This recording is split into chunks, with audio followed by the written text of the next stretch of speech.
You know, it's been a long road from the time of Archie and Betty and Veronica comics rather, to a gay character kissing his boyfriend in Archie. Well, part of that road was paved by people like our next guest, cartoonist Justin Hall, the editor of the new collection, No Straight Lines, Queer Comics. Justin, welcome. Thank you. You know, I have to admit, I'll just confess and come out of the closet. I love comics. I always have.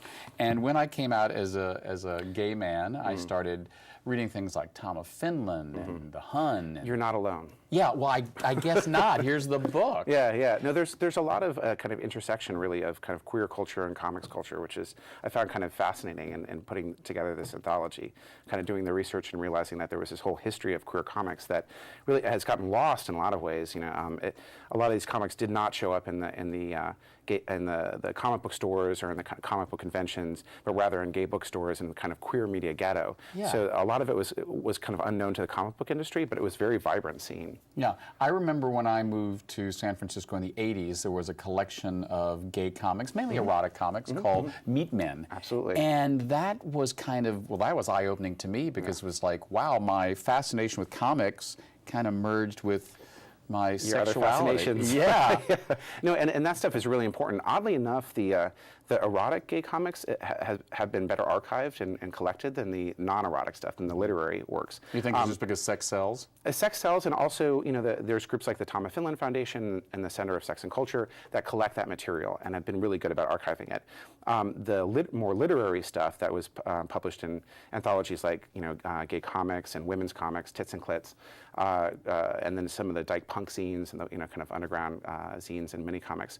A lot of that stuff was more in danger of being lost, really, because it hasn't been archived. So that was one of the main reasons for me to do this anthology. Right. Now, talk a little bit about how you came to be a cartoonist, drawing and now editing this collection. I've been obsessed. I was one of those kids that couldn't stop drawing. I literally started drawing all over the walls and the pencil sharpener and stuff. I couldn't stop. So it's always how I've wanted to tell stories and how I've wanted to consume stories. So I've been a geek my entire life. I'm just, you know, it's in my blood. I can't help it. Yeah. So it's been this absolute dream to actually be able to become a cartoonist myself, and then also to interact with my heroes, you know, to kind of find people like Alison Bechdel and Howard Cruz and Robert Tripto and say, you know, I want to create a book of this material. And now we're starting at, I teach at the California College of the Arts, and we're starting a Masters of Fine Arts in Comics. So we're actually, now I'm able to, like, you know, teach new students about the comics medium. Is there another college that has a Master of Fine Arts in Comics? There are two other master's programs in the East Coast, one in Savannah, Georgia, and one in Vermont. But this is the first one that's fully accredited and also of a kind of from an art school of this caliber. So it's a pretty historic moment. It's actually starting this year. So as a gay geek, how does that make you feel? I mean, wow. Oh yeah, I feel like incredibly validated. You know, you talk about how the comic community and the gay community have kind of overlapped with comics as the central table. When did that gay and geek start to merge?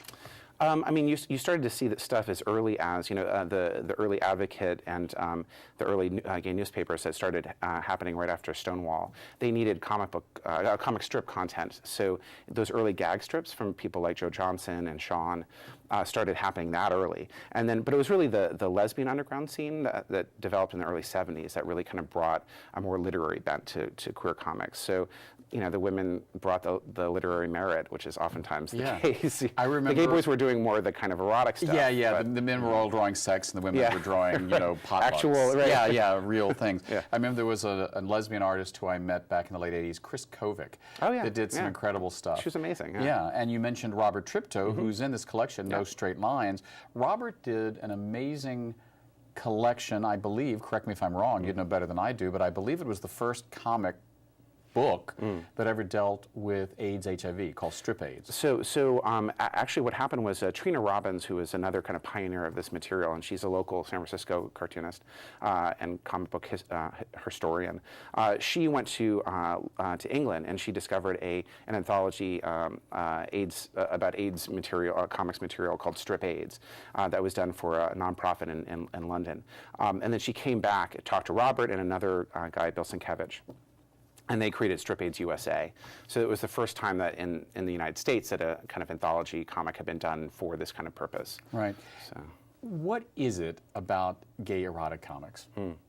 I mean, you know, there are people who say, well, you know, my erotica is film, or my erotica is this, or it's books. But there certainly is a subculture of people, and I think certainly in the gay community, for whom erotic comics are really kind of their own unique art form. Yeah, absolutely. And there's a lot of different ways to kind of parse that out.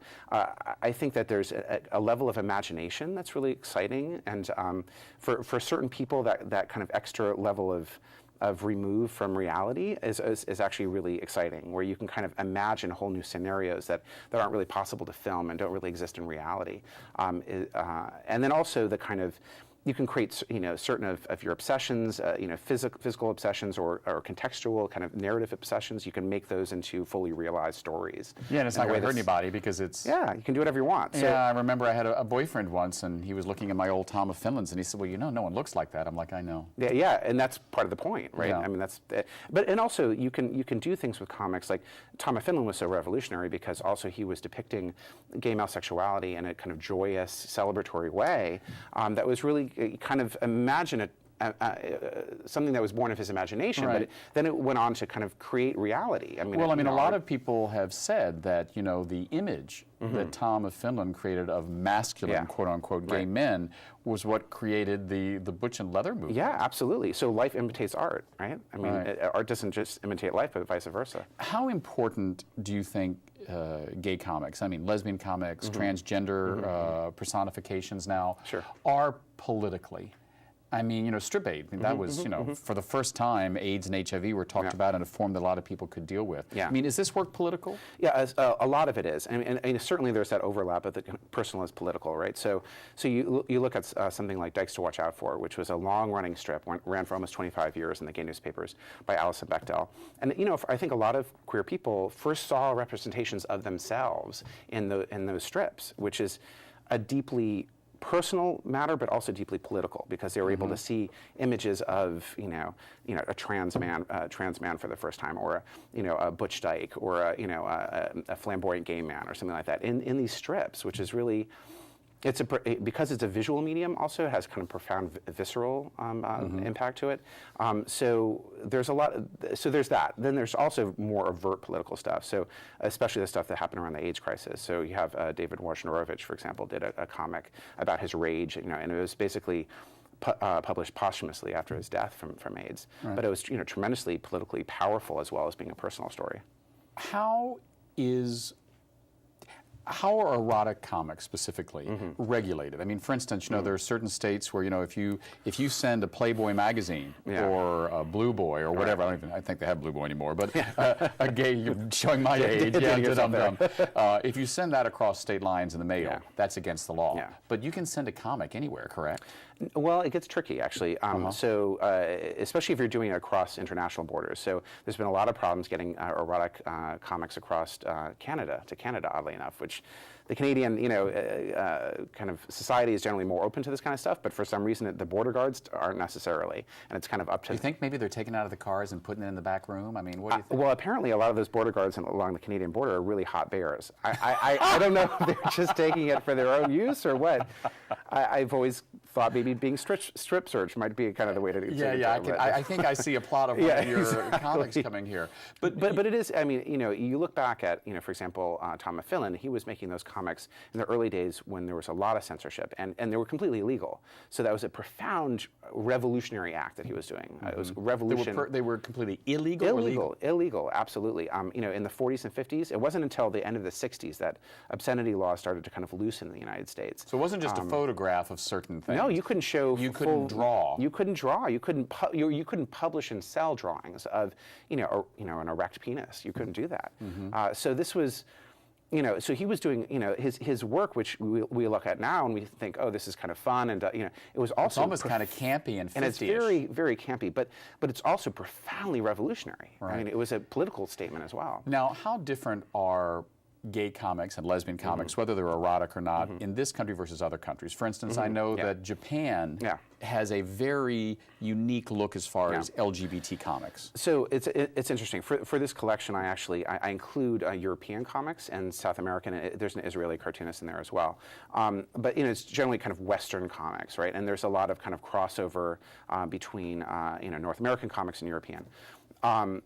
But the world of kind of Japanese comics and Eastern comics is very different. There's a lot of queer content there, but you have to understand that the Japanese market is massive. It dwarfs the American market by far. As far as comics? 40% of the literary output of Japan is comic books.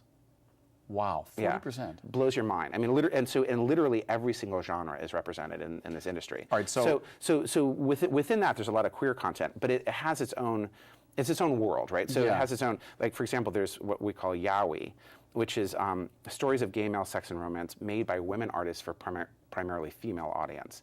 But there's also bada, which is gay male stories made by gay men for gay men, and they're completely different. Well, I mean, completely different, but very. They appeal to different markets. They're sold in different stores. They're created by different artists, and they have different aesthetics. You have the kind of muscle bear S&M stuff happening in the bada world, and you've got this kind of more like sparkly-eyed, floppy hair, and kind of androgynous looking. And those are gay themes created by women for straight women. Yeah. All right. Now, where does anime come into all this? So anime is the Japanese animation. So manga is Japanese comics.